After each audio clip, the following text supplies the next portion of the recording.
I'm so sorry. I totally did not realize my mic was off. All right, let me start again. Hello, guys. Welcome to my stream. My name's Jason. I'm running pretty late today. It's monsoon season here in Arizona. We had I didn't think it was a bad storm last night, but apparently it knocked our internet out for a little bit, so I wasn't able to get online. But we're on and we're live now. And today in the stream, I'm gonna just kind of walk you through my process of taking objects out of Blender into Substance Painter for texturing. Normally, I go from Blender to Marmoset Toolbag because I like the way Toolbag bakes its maps. I find it gets a little bit of a better bake, and there's some things you can do that I find are better for controlling everything. But today I'll just kind of walk you through the process I go through. It's still very similar if you're going straight to Substance Painter. So let's get started. So basically what I do is I take my object. In this case, it's this little pillar. And it's going to edit mode. And I UV it. And I pack the UV. And then after I've done that, I make a duplicate. I'll just make another one just to kind of illustrate it. And we'll throw that over here on that layer. And then what I would do is I'd go into edit mode and I would take each piece and kind of separate them out. I don't know why that wasn't coming as one piece there. But yeah, so then I would like take like this piece, this pillar.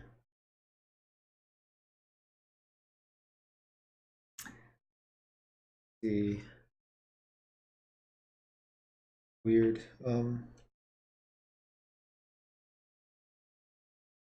take these pieces, but I would separate each major piece or parts that are either the same material. Like for example, these are all going to be metal, and I would want these together. Great. Got those. H.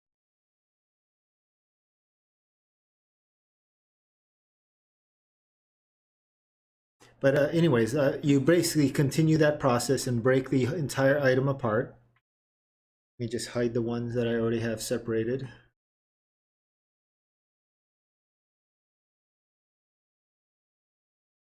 And then you just continue that process.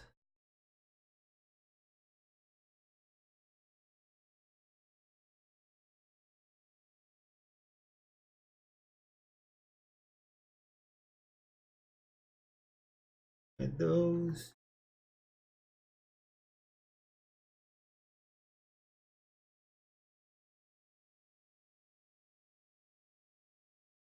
And there's probably a faster way to do this, but this is the way I've been doing it lately, and it seems to work all right. Break that apart. And that should be everything. But the reason you do that is because, let me just kind of bring everything back. And we'll click on this guy and go into edit mode. This is before I've edited the UV map. But you can see here the base, all the parts. If you kind of like, will just take note of where they are. And when I go back to my original, which is still as one piece,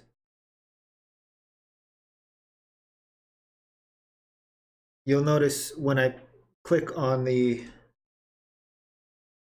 base here, this stone part, its respective UV map parts are in the same spot. And that's the key to getting one texture map in Substance Painter. You just want all your UVs to be in the same spot, but you want to separate the pieces of the model like we did here into their own parts. You don't need to move them, but this way the UV coordinates are still in the same spot. And that way when you bake your texture maps, it'll be on one texture, but instead of applying it to this model where that's separated, you'll just apply it to the one that's still whole. Hopefully that makes sense. If you are trying to get one texture map, that is. Also, another thing to keep in mind when you're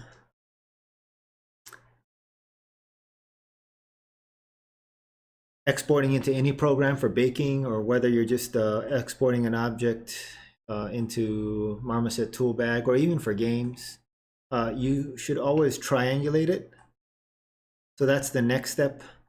I just add a triangulate mod right down here, triangulate.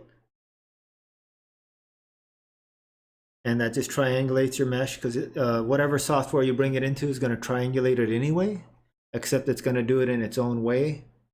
So this way, once it's already triangulated, it's fixed. It's not going to be done differently. Like if you import this into Unity, for example, instead of it going this way, the triangulation might go that way for some reason. And if you baked your texture maps with the triangulation this way, they might look a little different. So it's always better to triangulate it before you bake it and bring it into other programs. So I've got my model broken up into its separate major pieces.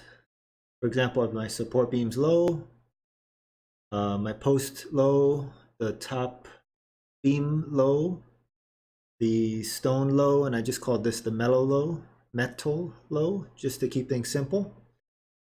And then I have my high poly with the exact same names for each piece, except instead of low, they're high. So we have metal, high, and then I have, like here, we have my post high, and then the stone high. And that's pretty important to make sure when you're naming them that the names match up. Let's see, I don't know if you guys can see this over here. Let me make my, well, you can see it pretty well. So you have a stone high, and then right below it, stone low. The names are identical, they're spelt identically. The only difference is the ending, which is high or low. If they have, like, for example, if I name this stone low with a lowercase s instead of an uppercase, it could mess things up. So it's just make sure you're giving them the exact same name with the right end suffix. And yeah, so after you get that done, you just do a box select. Then you do a file, export. I've already got one. Got my pillar high FBX. And I also did the same thing. I'll just kind of illustrate it so you guys can see. Then I did the same thing with the low. Select all, file, export, FBX. I just like to remind you guys, because it's something that I've not messed up on, but it's really frustrating when you forget to click the selected objects option. Because if you don't do that, it'll literally try to export everything in your scene, and it takes forever, and it's super annoying. So just pay attention to that. I'm telling you, it'll get you. Unfortunately, Blender right now doesn't save that setting, so you have to do it every time you relaunch Blender. Once you set it, I think it's fixed, but Every time you reopen Blender, it's not like in your preferences where you can set it to be permanent. But yeah, I have my pillar low, all set, ready to be baked. And now let's jump into Substance Painter. I've already got it imported in here. And we'll just go ahead and bake those maps. It doesn't matter for this workflow, it doesn't matter what material you have on there. It's almost better actually if you have none. Substance Painter just adds its own default material. And I find that that works better for this workflow. You know what, here, I'll go ahead and just, we'll just start totally over so you can kind of see. So we'll go pillar low, whoops. And PBR metal rough. And we want OpenGL because I'm gonna take this in a Marmoset tool bag and maybe even cycles to bake the textures or render it out once I have the textures made. I'll just hit OK, discard, and it's the exact same scene. And it's always good to just do a test bake before you try to like really bake your maps because it takes a long time, and if you sat there and waited for it to bake your maps, you just, and they don't come out right, it's frustrating and it's just a waste of time. So I just click none, and then I click just the normal. I leave it at 1K. We select our pillar high and match by mesh name. That way it'll see, oh hey man, I'm going through the baking process here in Substance Painter. So yeah, we got you hit match by mesh name, and that way it'll look at each piece and whatever the first name is, like for example this part here is called metal, it'll look for metal high and metal low. And you kind of, the frontal distance, you kind of have to play around with this. It's basically the cage that it shoots around the object. Unfortunately, they don't have a thing to show it. Substance Painter doesn't show you the cage, unfortunately, but you just kind of got to play around with it. Like I just kind of start low. Like we'll go with 3, see what that does. And then we'll do a quick bake. I think everything looks good.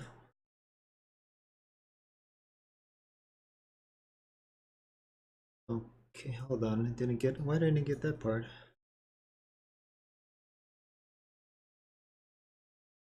Why didn't it get the middle? Weird.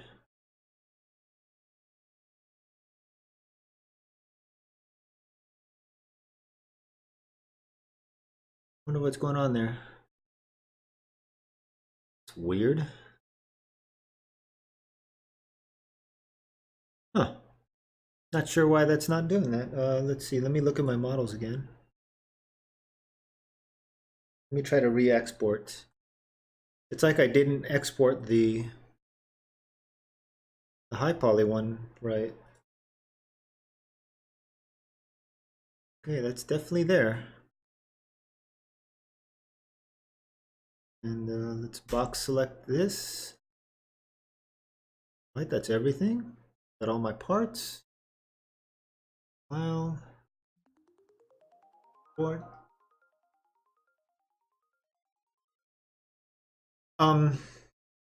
Let me back up so you can kind of see what I did. When you're doing it to get one texture map, from Blender to Substance Painter anyway, you don't really need any material on it. What you want to do is you want to separate your model into separate parts. So for example, here I have these as a separate part. Let me just kind of pull everything apart. I have them separated, right? But when I export it, what you do is you select all of them like this. You do a box select. and make sure you have all your objects that you want in your low poly, and you export it as an FBX file, FBX, and you name it Pillar Low. And when you export it as an FBX, make sure you check selected objects, otherwise it'll try to export everything in your scene. And then you just hit Export FBX. And what that does is it exports all the objects as one FBX file, but they're still technically separated. So when it bakes in Substance Painter, each piece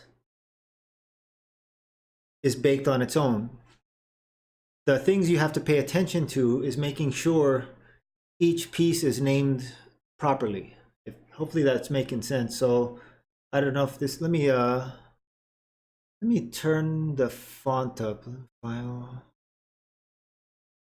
preferences, interface.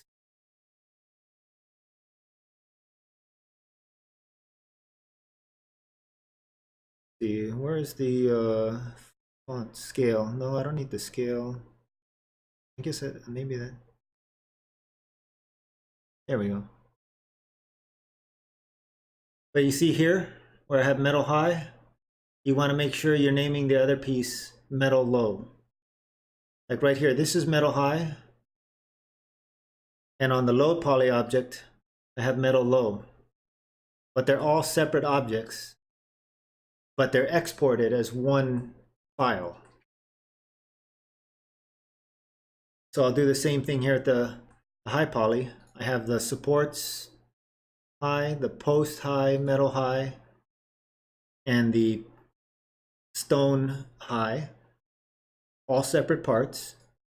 And in the low poly, I have the stone low, post low, metal low, supports low, and the top beam low, all separate parts. However, they are exported. Let me just select all these again. I select all of them and I export them together as one FBX. And make sure you check selected objects only. And then you just export that. It takes a little while if it's a high poly object.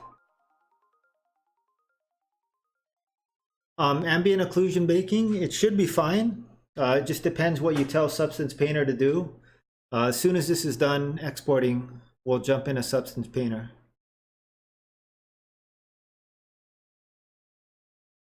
It takes a little while to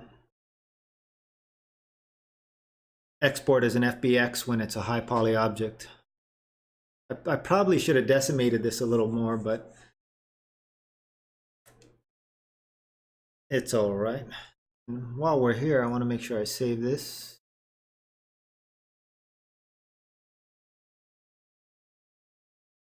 I'll just hop back into Painter. Let's see, let's start over. Or let me actually, yeah, let's just start a new one. So I'll just start all over. New. Oops, pillar low.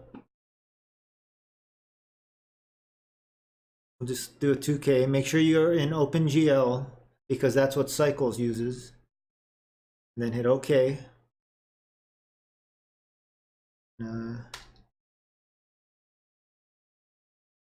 Then we'll go to Bake Maps, and you always do a test bake, so we'll hit None, Normal, and we'll just do a 1K for now. Import our high poly.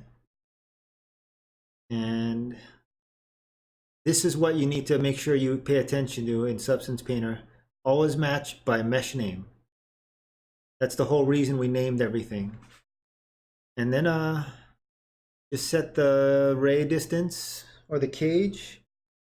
I find like 3 or 4 is usually a good starting spot, or 0.03. We'll just bake it.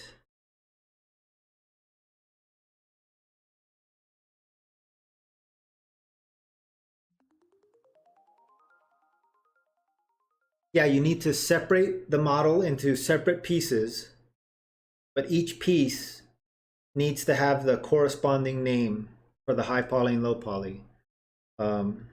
Let me hop back in and blend. So for example here, in Blender. Oops. These are called, this is my metal. And then I have, on this layer, I have the metal also, but it's metal low. And here it's metal high.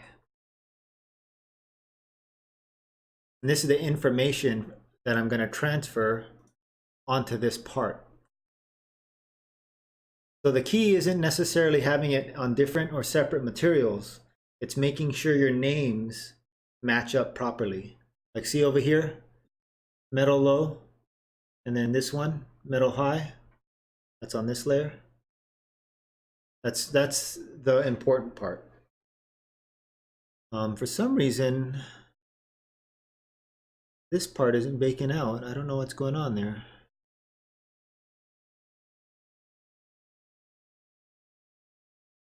But let's go ahead and bake the ambient occlusion maps. And the same thing with the, if you want the parts to look like they're bumping into each other, like if you want the shadows to like be there, I guess, you could put always, or I always just put on only by mesh name. And I do a lot of, everything I do is mostly stylized. So I always kind of just paint in my ambient occlusion. But if you hit only by mesh name, it'll separate the parts. It's basically like you did a explode bake, like the super old school way where they would like take the parts and explode them and then bake them.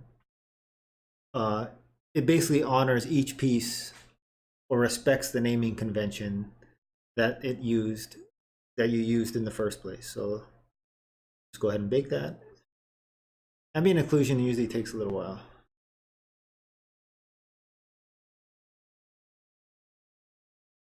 I don't know why this part isn't baking.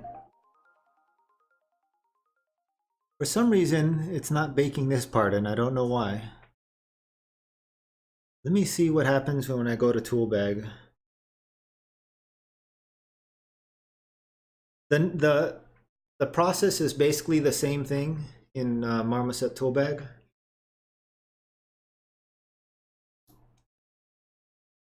Whoa. Oh, there we go. Okay, let's start a new one.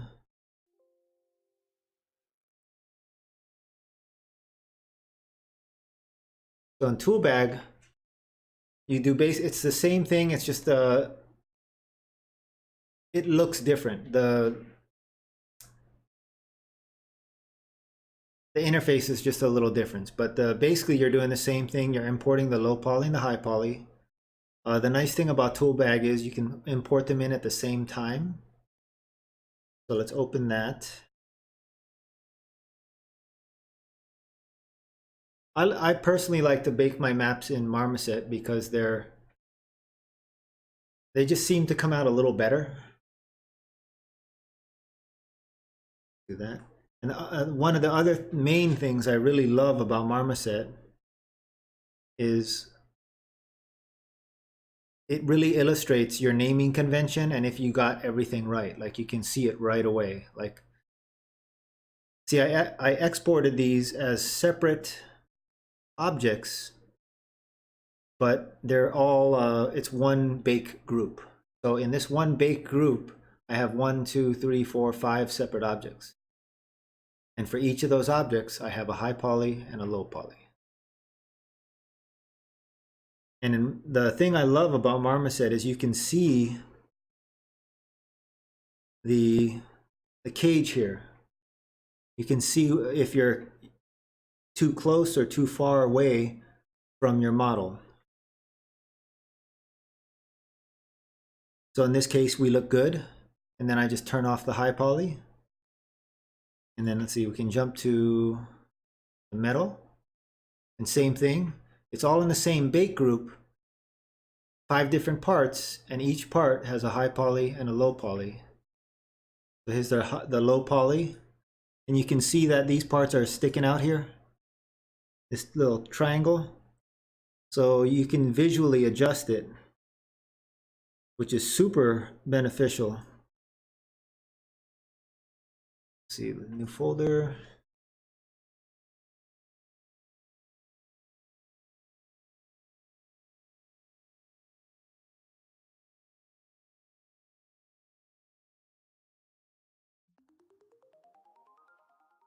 Yeah, and it's essentially you're doing like here in Substance Painter, the frontal distance is the same thing as the cage in Marmoset. I'm gonna go ahead and close Painter for now. I don't know why that part didn't bake. That way I can free up my resources. But this part, the metal looks good. The cage is encompassing the entire object. And then you just kind of repeat the process on each part. It's a little tedious, but it's totally easy to do, and it's totally worth it. That part looks okay. We'll hide the high poly. Supports, those look good.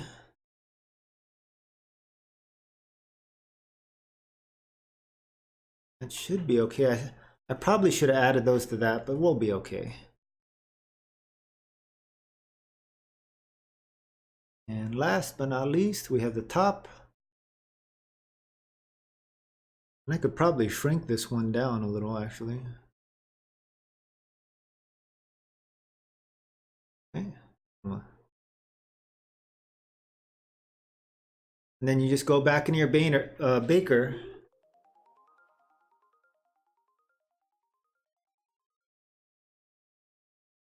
What confuses you when you get back into Blender?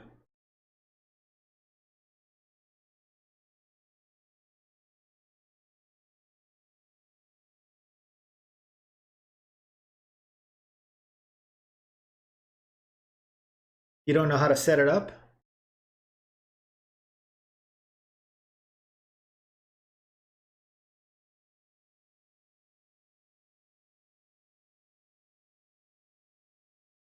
Well,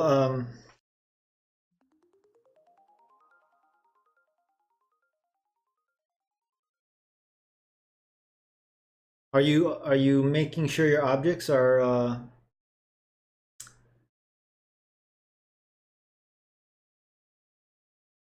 do your objects have a UV map?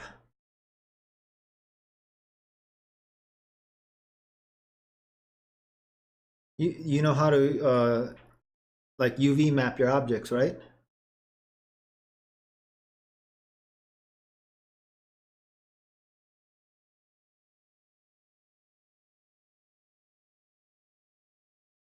See, each piece has UV coordinates on it, and that's the UV coordinates are technically your texture map.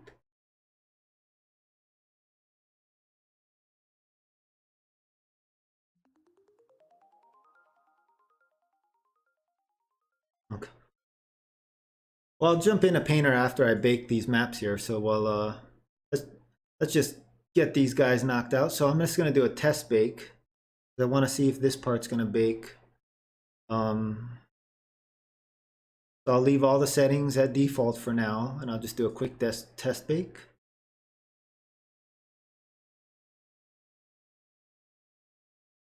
And then you just hit this little preview button.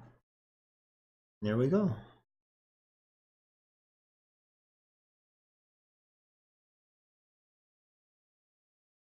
And try a different sky.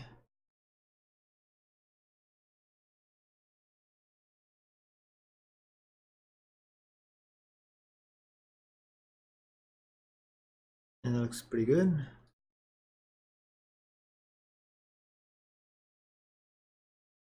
All right, so that tells me that it's baking properly. So now we can go ahead and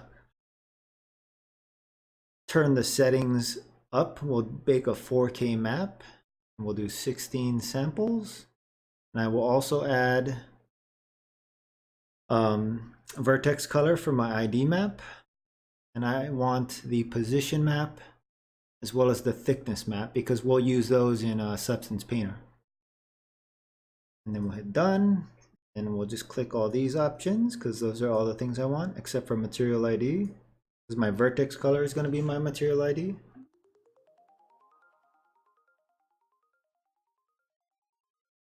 Baking the textures, in my opinion, is a little easier in Marmoset. Okay. It's going to get a little choppy right now because it takes a lot of my computer resources when I bake. So if the camera gets real choppy, that's what's going on. But I'm still here. So bear with me while this bakes. All right, here we go. Let me save this first.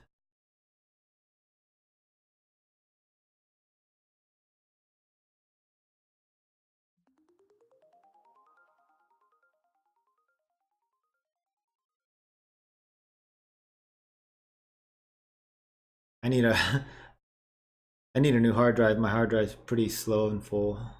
Okay, so we're gonna bake. So my webcam's gonna get really choppy here because it taxes my computer when I bake and stream. So here we go, bake.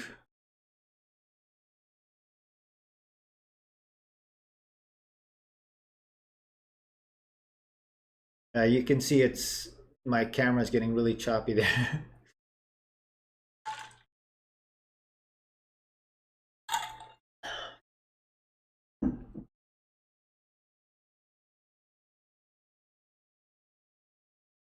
But in the big scheme of things, it's pretty fast. I say this every time, but um, the nice thing is you're baking, 1, 2, 3, 4, 5, 6, 7 maps at 4K with 16 samples, and it does it pretty quick. Substance Painter has gotten faster, but I still feel like Marmoset's a little faster, and I just like the way the maps look out of Marmoset. I'm really surprised that they haven't Substance Painter hasn't put or Algorithmic hasn't put a visual cage option for the setting the ray distance and stuff. It's just so helpful, because you can right off the bat, it's just one less thing you have to worry about. There's not, it takes the guesswork out of the baking process. Some of the guesswork anyway.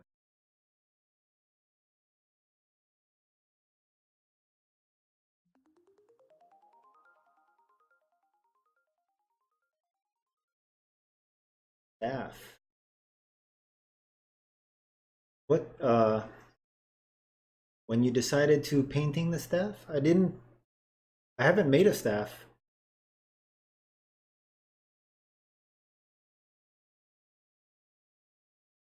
Haven't made any weapons? No, I haven't made it. I made I mean, I did a long time ago, but I never streamed it. Um,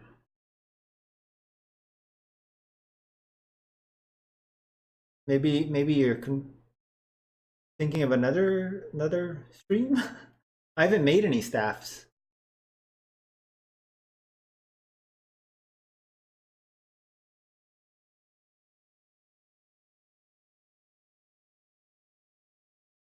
The the ambient occlusion and the thickness I find are the ones that take a long time.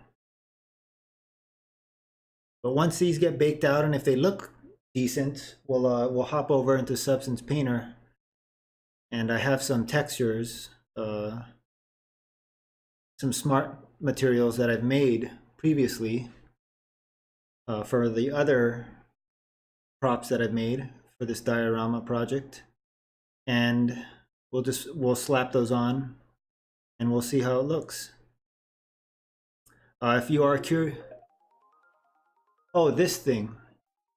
Yeah, I'm gonna put textures on it as soon as it's done baking. Um, yeah, if you want to, I do have the process of building one of the smart materials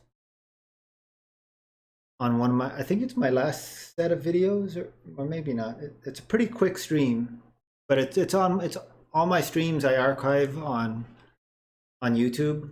So if you want to check out something, or if you kind of miss something or curious, there pretty much everything's there. The only things I really don't parts of my workflow that I don't stream are packing the UVs, unwrapping, retopology, and I don't stream those because they're super boring to watch, and I know people are curious about it, like how to do retopology or how to UV map things, and not that I'm very good at it. I don't think I am. I think I'm actually barely acceptable, but it's just one of those things you got to do over and over and over before you even start getting an idea how it works. Like, I still don't think my UV maps are done correctly, especially the unwrapping part, because I don't really know the ins and outs of unwrapping. Right, there we go. Oh, you know what I forgot to do? I guess that'll be fine. I'll probably just move these parts up and in. What's going on there?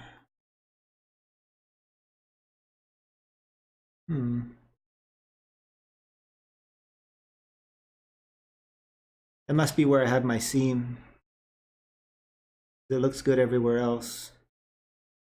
Let's see what happens when I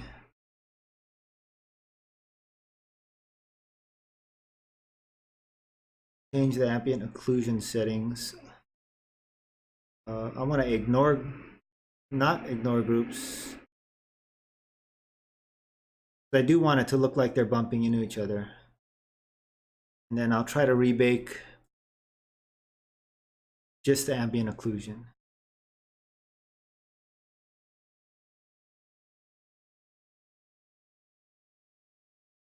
It's very similar to Substance Painter in that regard. If you want to add or bake another map, you can just deselect the other options like the normal and the position and the curvature, and rebake just the one texture map that you need without having to rebake the entire part again.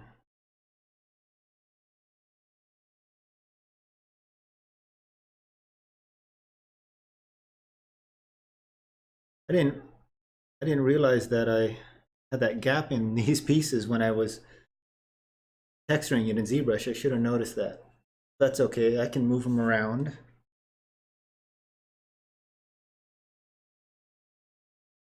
But overall, once this is done baking, I'll show you guys. I think it turned out pretty nice.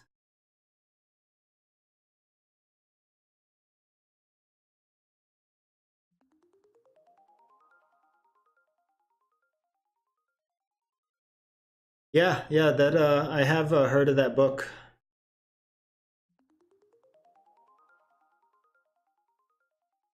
No, I've actually heard of that one. It's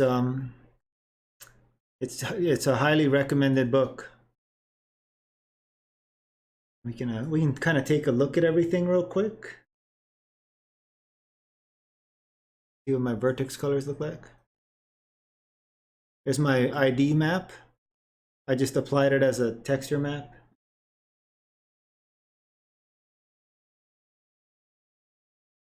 Oops, got the and now I'll just save this file, save scene.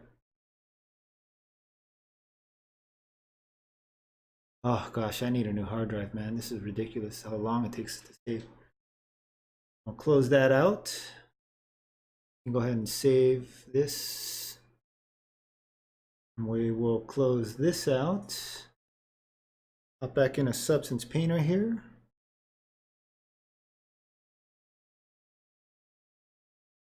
That's such a cool little model.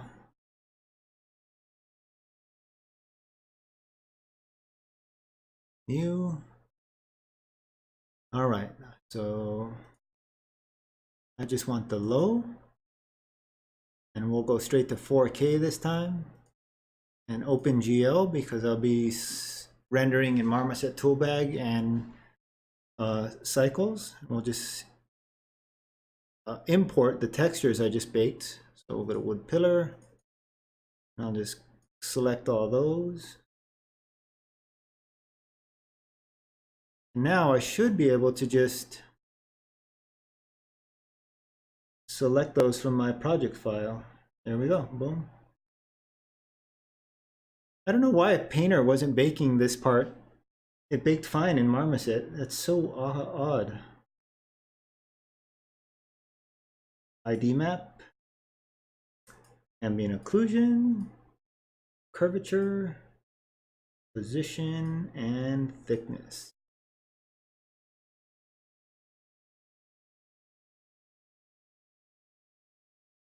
And that looks pretty good with just the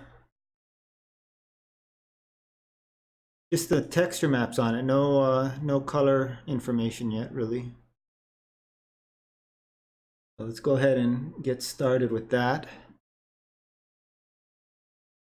And you can let's see, F1. You can see I only have one. Oh no, that part's sticking out. I should have. Here's another example of how I'm not that good at UV mapping. I don't know. I should have spotted that, but I think it'll be okay.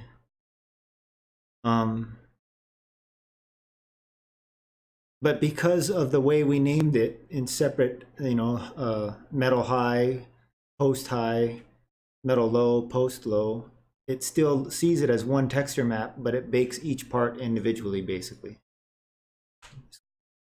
There. And now I will go ahead and apply my smart materials. Let's see. What did I name it?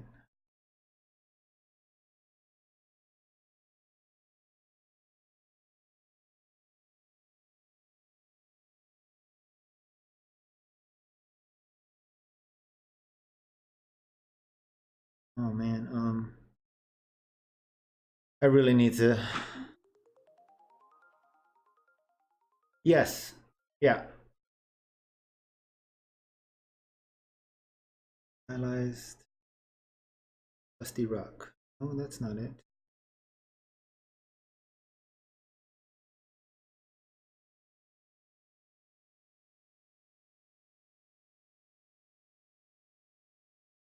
No bone. I made a material and I don't know what the name of it was. My stylized wood? Okay, let's try that. We'll just drag that on there. And all my maps are driven by color selection.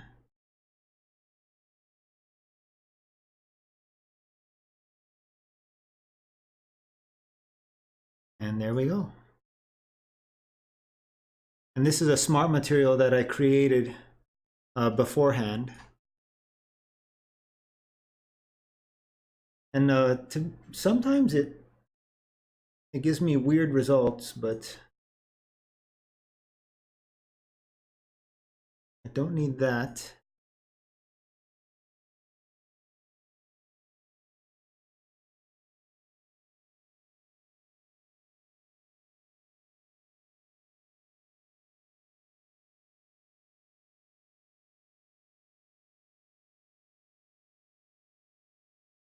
I'm just making sure everything's in the right. Looks to be working right. All right. Then I have another one, stylized, the metal one. This one might be a little quirky.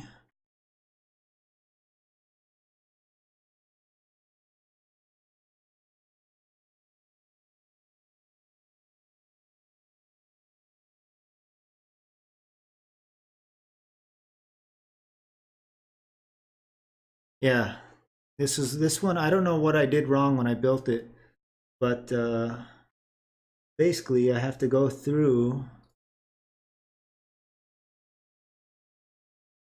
and for some reason it doesn't grab the maps from my uh, project file.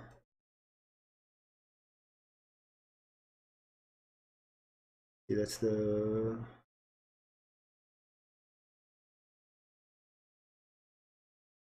position, thickness, curvature.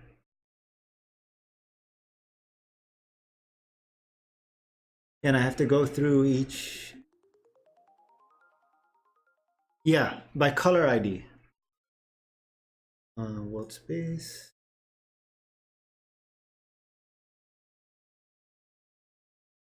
I don't know why it does this. I guess I built this smart material a little improperly when I made it.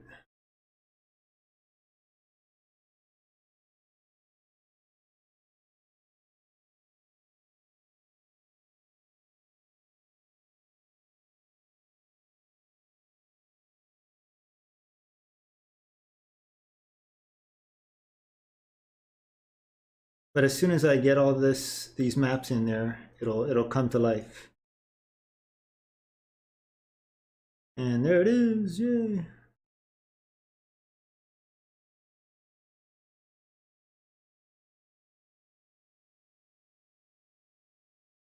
I could probably just add it to these too.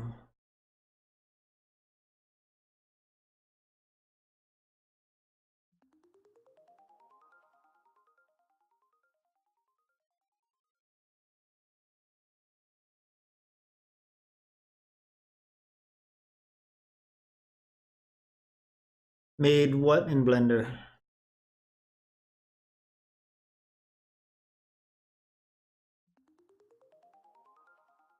No, I just did that in Marmoset. Oh, I did do that in Blender. I'm sorry. Let me show you how I do it in Blender. I'll pull Blender up real quick.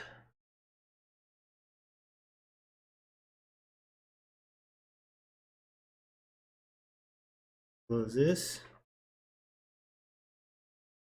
I use Vertex colors, and it's another part of the high poly model. And basically what you do is each part of your model that you want to have a different color ID, you select that part and you go into edit mode. This is a really dense mesh, so it's going to be a little slow.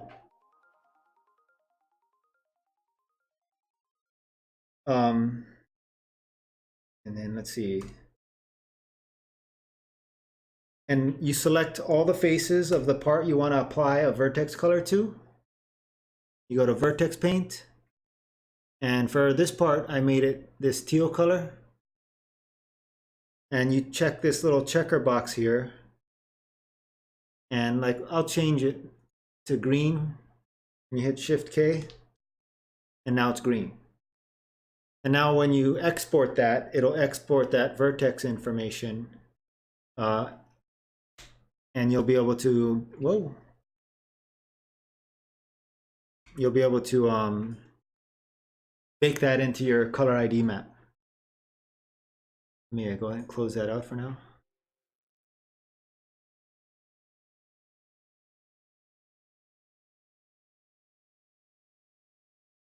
Why is that like a different color?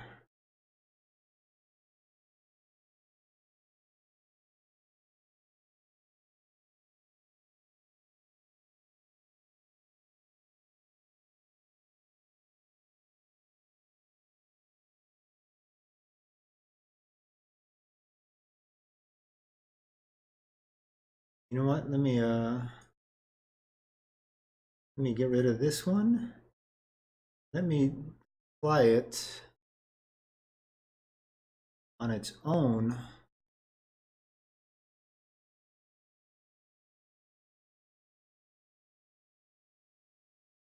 To that one.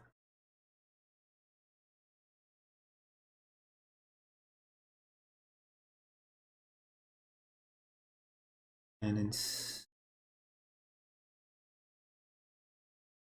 a fill layer, I don't want this to affect anything.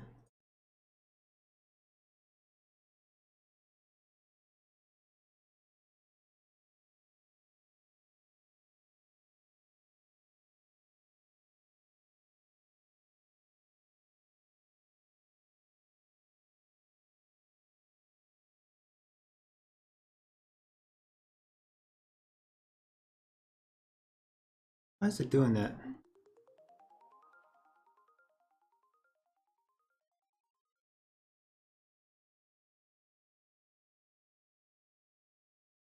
It should be showing up. You can kind of see it. I don't know why it's having that white line. I'll have to look at that. I'll probably just paint it out.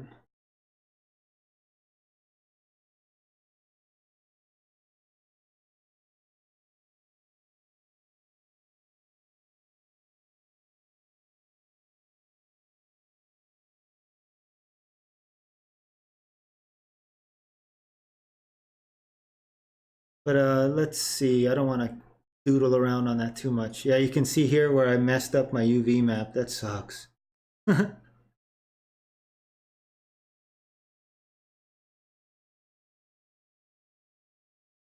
That's a bummer.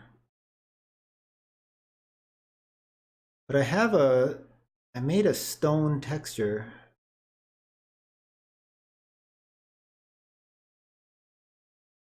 I just can't remember what I named it.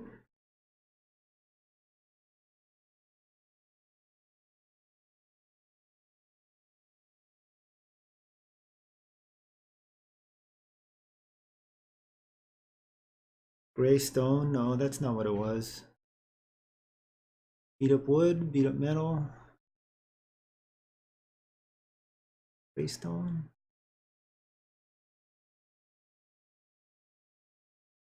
Oh, there it is, sandstone.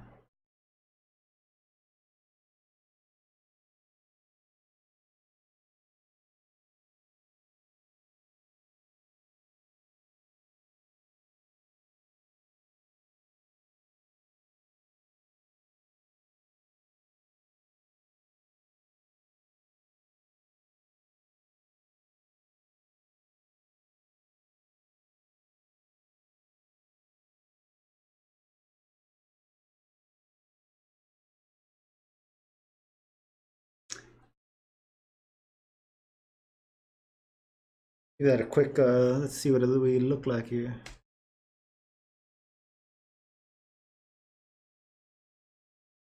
Color. I just like to do a couple quick test renders.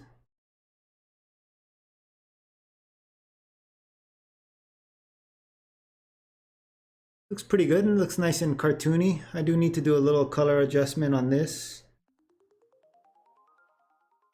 How much did you exercise in 3D?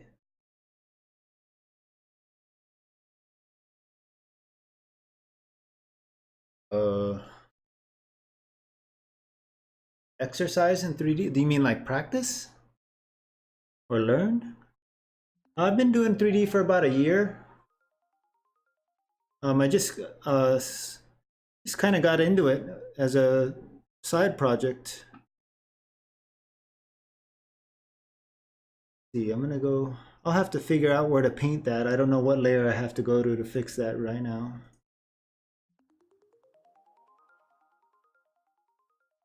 Oh, experience. Not much. A couple years ago, I took a graphic design course. It wasn't really it wasn't a 3D course, but there was a small part of the course where we used 3ds Max. We used it for maybe a total of 3 weeks. We just made some quick logos in it and stuff, nothing fancy. But this maybe about a little over a year ago, I got interested in art, and I remembered liking 3D. I thought it was fun. So I started messing around with 3ds Max, and when I found out you had to pay for it, I decided to start using Blender. And I also started using ZBrush. ZBrush was actually the first thing I bought, but I'll be honest, I didn't use it because I got super frustrated with how weird the interface was. But after you know, just grinding through and learning how to use it, I love it. I think ZBrush is my favorite more than Blender. Well, they're two different things, you know. Like I use Blender mostly for blocking out my stuff and rendering. The neat thing about Blender is you can pretty much do everything in it and do it quite well, from what I can tell. I'm definitely not an expert on any of this stuff, so most of it is just trial and error. I just learn as I go, and I just share it all on my stream here. And hopefully, you know, hopefully it's useful to some of you guys, and hopefully I can help you guys avoid some of the frustrations I went through, because that was something that was a kind of a roadblock for me. I would do something and it wouldn't work out how I wanted it to, and I just wanted to stop. Just keep working with it, man. Yeah, if you know,